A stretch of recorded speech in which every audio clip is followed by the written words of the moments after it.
I think close calls, people kind of get a misconception on that sometimes when they hear a close call that, the fire almost got you, and that may be true with a lot of instances, but there are a lot of close calls that we have out there that people don't think about after the fire has gone through. Um, I've had one close call on the Mari fire in '93 where, we were, hoofing it up a slope in the grass to get to the safety area with fire not far behind you. But I think my scariest close call was a tree event. It was after fire had gone through. We were in Yosemite. It was on a night shift. We were on a slope around a lot of big trees, mopping up. And, me and my saw partner were mopping up a spot there. And, there was a tree up above us, several hundred yards.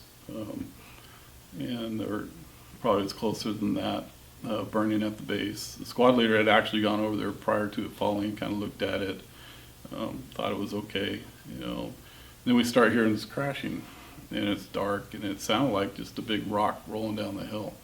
And so you're like, okay, then which way do I go? Because it's above you, and you're like, it's up there. And so you just resort back to your training. Our escape route is back the way we came into the line. And even though trees can fall on the line and things like that, that's where you feel safe, at least in those days. So anyway, so we, I don't know, something told us to move, we moved. And just as we were approaching the line, I felt something brush up against my shoulder. It was just the tip of the tree, actually, that had fallen. And so they pulled everybody off the line for that night, and you can hear snags and trees fall all night long. Even though the line isn't something that keeps you safe, you still feel secure there. It got daylight. We went in there the next morning, and the exact spot that we were mopping up was a 4-foot DVH sugar pine that had fallen, and it was a green tree that had fallen too. And so, actually I have pictures of it, but that was a close call that is probably to this day still doesn't bother me, but it's embedded in my brain, in my memory on that close call.